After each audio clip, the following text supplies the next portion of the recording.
They told me I was too old for this kind of love. Too settled, too wise.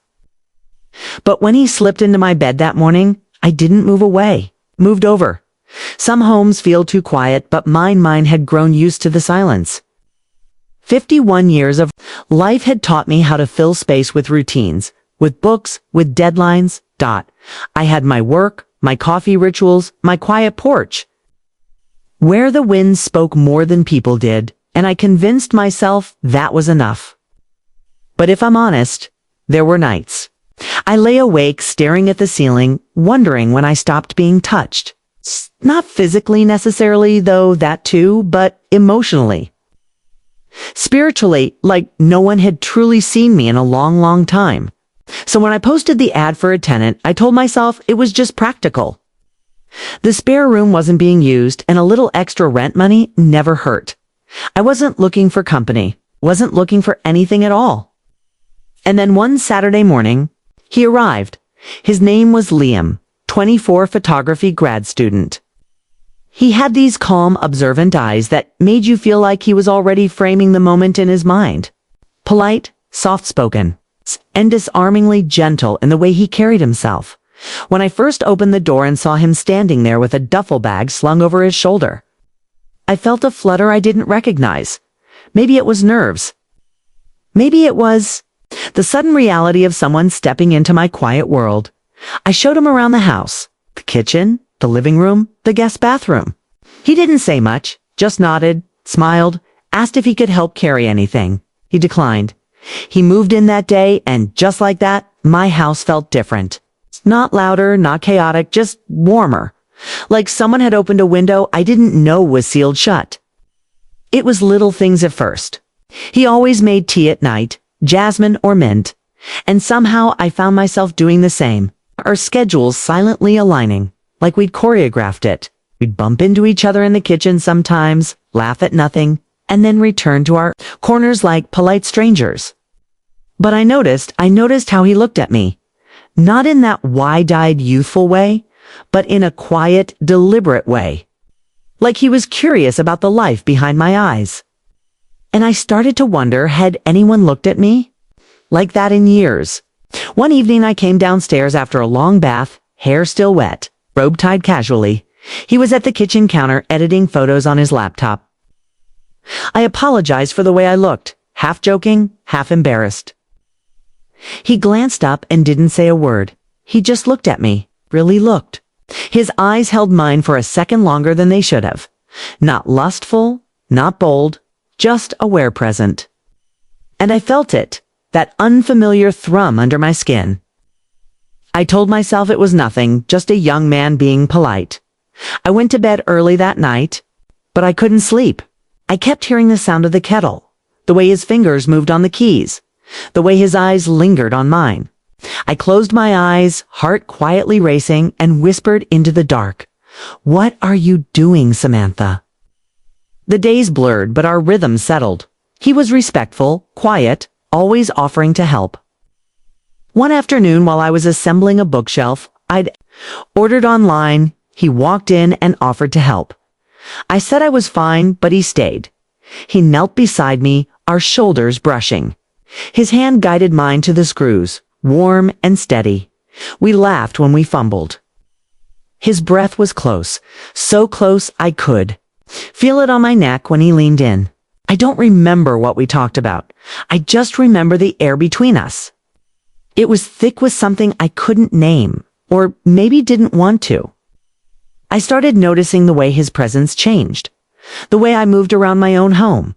I'd linger a little. Longer in the kitchen, I'd spend more time brushing my hair. I'd double-check how my robe sat on my shoulder.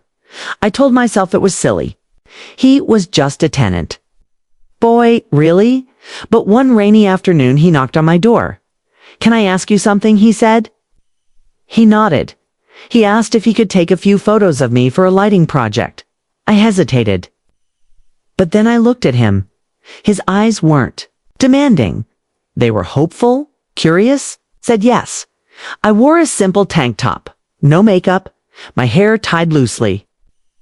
I sat by the window, the soft gray light spilling across my face.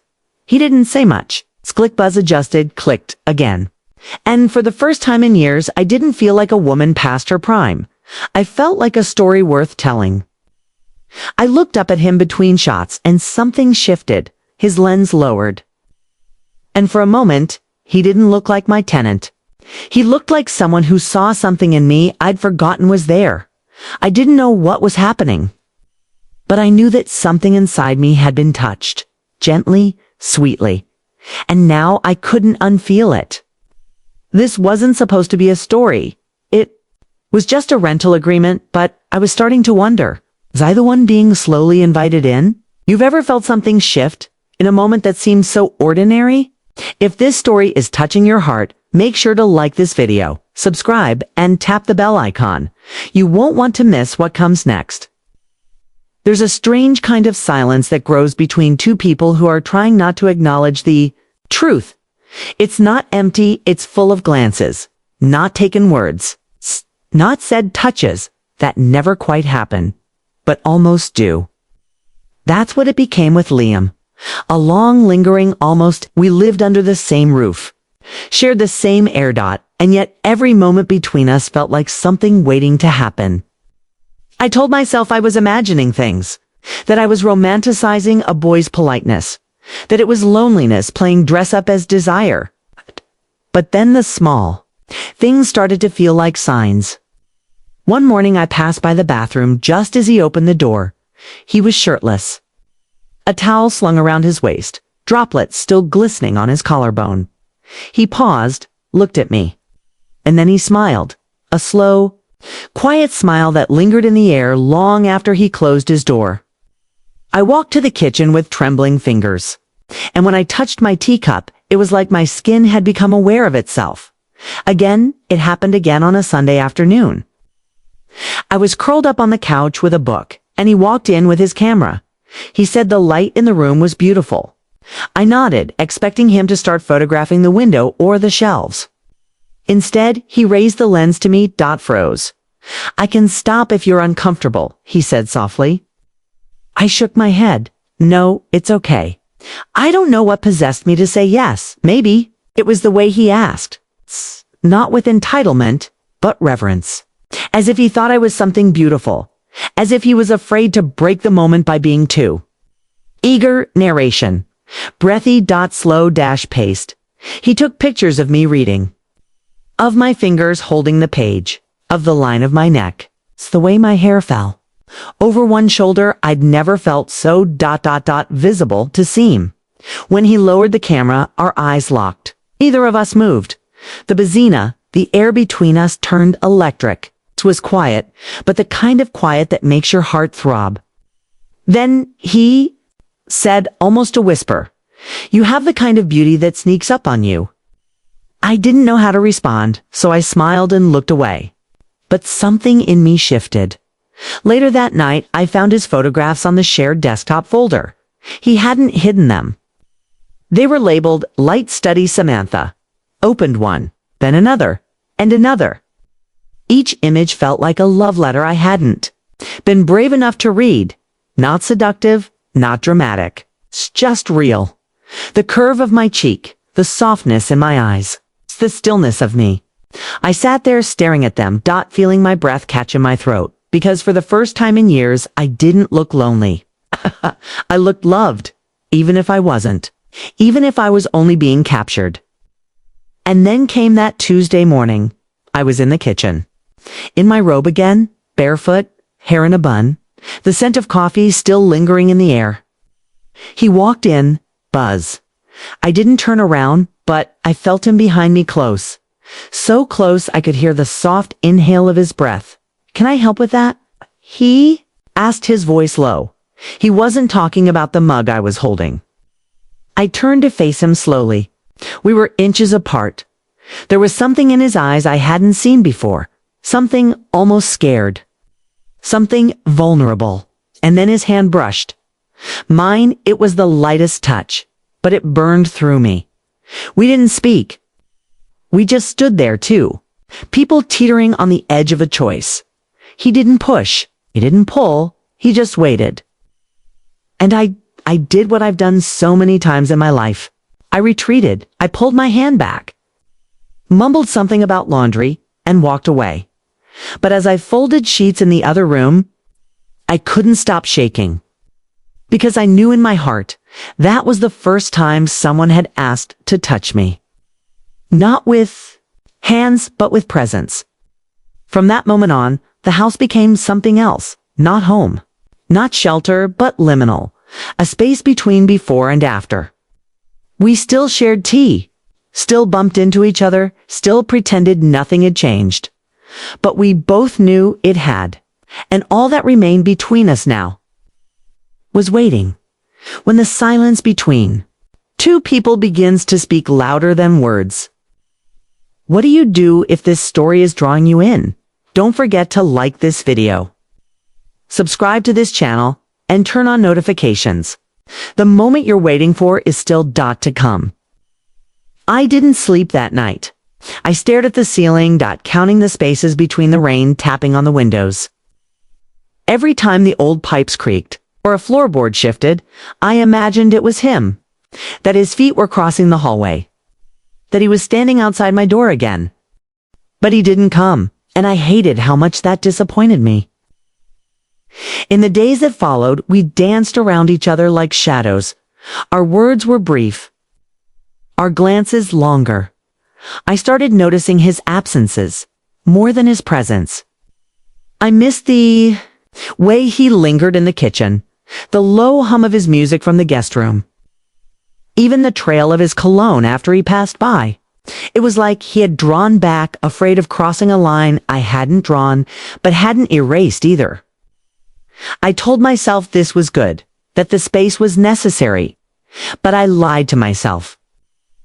Because every time I heard the faint click of his bedroom door at night, my own fingers curled tighter in my sheets. Then came the morning that rewrote everything. I'd fallen asleep in one of his shirts. It had ended up in my laundry, and I'd kept it. Told myself it was just soft and familiar. I woke to the sound of the hallway floor creaking. Half asleep, I rolled over. And there he was, standing in my doorway, wearing nothing but drawstring pants. Hair tousled, sleep still in his eyes. We stared at each other for a long time. He didn't speak, didn't move. And neither did I, because something about the morning light made the moment feel weightless, like time had loosened its grip. Then he stepped forward, one slow, careful foot at a time. Like he was approaching something sacred. He sat on the edge of my bed, didn't touch me, didn't ask. He just looked at me. "Are you afraid?" he asked. I could have said yes. I could have asked him to leave. But instead I whispered no, and then I moved over. It was the smallest shift. Just enough for him to lie beside me. Not over me, not under. Just with me. We lay in silence, our breaths sinking slowly. Like a gentle tide my back to his chest, his hand eventually resting lightly on my waist.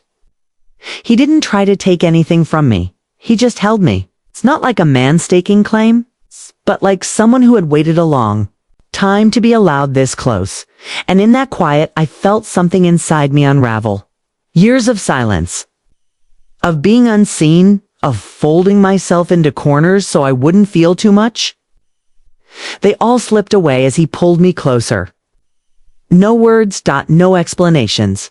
Just his breath against the back of my neck, his fingers curling into mine. I thought love had to be loud, that it had to break things, that it came dressed in drama and declarations. But this was soft and steady and true. He pressed a kiss behind my ear, barely there, like a secret. And for the first time in a very, very long while, I felt safe in someone's arms. Not because he promised anything, but because he hadn't promised at all. He just showed up when I least expected him, when I most needed him. We stayed like that until the sun had fully risen. No alarms, no phones, just breath and warmth and a kind of quiet I never wanted to leave. And in that moment, I knew something had shifted forever. He was no longer just my tenant. He was the first man in years to see me, and the first I had let stay. Have you ever let someone in, Not with a kiss, but with silence. If this part of the story touched something in you, like, share, and subscribe. The next part is where everything beautiful begins to feel dangerous. When I woke again, he was gone. His side of the bed was still warm, the sheets dented where his body had been. And for a moment I wasn't sure if I dreamed it, but then I saw it. A mug on my nightstand, mine, but filled with tea, just the way I like it. He had made it before slipping out, without a word, no note. No knock, just silence and memory. I sat up, the air around me suddenly feeling heavier. What had I done? It wasn't regret. Not really, but it was something close. Something tighter in my chest. Something that whispered, this changes everything. 'Cause it had. Because now every corner of this house felt different. The hallway. The kitchen. The way I pulled my robe tighter when I passed his door. Even the way I moved felt different. Like I was trying not to disturb something sacred, or maybe trying to pretend it hadn't happened. Later that afternoon, I found him in the backyard, camera in hand, focus.com. Like it was just another day. He looked up when I stepped out, offered a smile so gentle I almost broke in half. Hey, he said, like nothing had changed, like we hadn't just shared a bed. Breath, 1,000 unsaid things. I nodded. And then we stood there, pretending that moment between us was just another moment. But it wasn't. We both knew that. That evening, I tried to write. I sat at my desk, fingers hovering above the keyboard. But the words refused to come. How could I focus on fiction when the truth in my chest was so loud I kept seeing his eyes in the dark? The way his fingers had fit between mine. The way he hadn't tried to possess me, but simply asked if I was afraid, and I had said no. Oh, I had. I said no. Why hadn't I asked him to leave? I paced the hallway that night, stopping outside his door more than once. My hand lifted toward the knob, hovered, fell. I was terrified of what would happen if I knocked, but more terrified of what it meant that I wanted to. How had it come to this? He was just a tenant.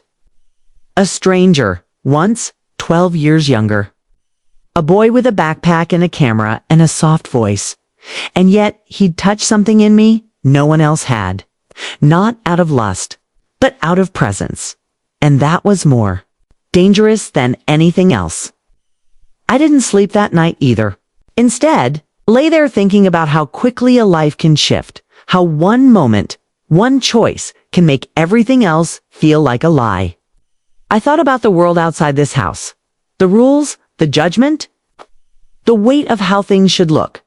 I thought about my own reflection, about the soft lines around my mouth, about the gray at my temples, about the way he looked at me, like none of that mattered. And I hated how much I needed that gaze, because it made me feel new, alive, wanted, and that made me feel guilty in ways I didn't know how to carry. The next morning, I avoided him. I left early, sat at a cafe for hours, pretending to edit articles I couldn't even read. When I returned, he wasn't home. And when I passed his door, it was shut tight. We had broken something. And now we were bleeding quietly behind walls, still living under the same roof, still hearing each other's footsteps, but no longer brave enough to meet each other's eyes. What we shared that morning had been soft, beautiful even, but now in silence. It echoed louder than any fight, more painful than any goodbye. It's because it wasn't over. It had just begun, and I was terrified of what might come next. I was terrified that he might never come back to my bed, but even more terrified that he might. Have you ever shared something beautiful, only to be haunted by it after? If this story is touching your heart, gently press that like button. Subscribe to this channel, share it with someone who understands, and stay tuned. The final act is where healing begins, or hearts break. 3 days passed. 3 long, echoing days. He stayed out more, came home late, didn't linger in the kitchen, didn't ask about my day, didn't knock on my door. and I didn't knock on his. Not because I didn't want to, but because I didn't know what I'd say. I didn't have the words for. It's what we were now. It's for what that morning meant, or what it broke, or what it opened. Narration, emotional unraveling, poetic tone. The house was colder again, not in temperature, but in spirit. The quiet wasn't gentle anymore. It was sharp, like walking barefoot across splinters. I missed his voice in the hallway. I missed hearing him laugh at something on his phone. I missed that tiny mug he always left on the edge of the sink, always just barely rinsed. I missed his presence, his energy, his nearness. And I hated myself for needing it. It's because I had promised myself after my last heartbreak that I would never let anyone change the rhythm of my life again. But Liam had. Without trying, without asking, and now I was standing in the middle of my kitchen, pouring tea for one, and realizing how empty independence could feel. That night it rained, not the soft kind. The kind that sounds like 1,000 tiny hands tapping the windows, reminding you that the world outside is still alive, even if you've gone quiet inside. I sat by the window, wrapped in a blanket, staring out at the blurred world. Then I heard at CH dot and the front door creaked. Keys drop, and footsteps, Tay's footsteps, slowed just outside the living room. I didn't turn, I just whispered. Liam. He stood behind me for a moment before I felt him move closer. I didn't mean to hurt you, he said, and it cracked something wide, open in my chest, turned then, met his eyes. I don't know what to do with this, I whispered, and he nodded, stepping closer. You don't have to know. You just have to want it. I looked at him. This young man with eyes to knowing for his age. This boy who had slipped into my life and somehow found a room inside my heart I didn't know existed. I'm afraid, I said, my voice trembling. Of what? People will think of losing what we had, of wanting something I shouldn't. He knelt in front of me, gently, deliberately. Then let me carry the fear with you, he said. Not for you, with you. I didn't kiss him that night. Instead, I held his hand, pressed it to my chest. Let him feel how fast my heart was racing. Not from lust, not from shame, but from relief. Because for the first time in years, I wasn't carrying my loneliness alone. And this quiet, soulful tenant wasn't a mistake. It was a mirror. One that didn't judge the lines on my face, or the years I'd survived, or the cracks I still hadn't filled. He just saw me as I was and stayed. Weeks passed, and slowly we began again, soft mornings where we sat on the porch drinking tea. Quiet nights where our bodies found each other, not in desperation, but in peace. We didn't define it, we didn't name it, we just lived it. And every time I looked at him, I whispered thank you in my heart, not for saving me, but for reminding me that it's okay to want love again. Choose it, even when it comes wrapped in questions, even when it looks nothing like the stories you were told.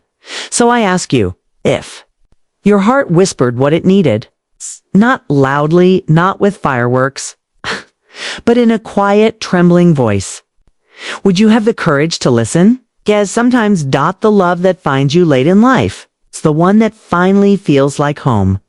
If this story left a mark on your heart, let it live on. Tap the like button. Share it with someone who needs to hear it, and don't forget to subscribe for more stories that speak to the soul. Love has no age, no rules, only timing.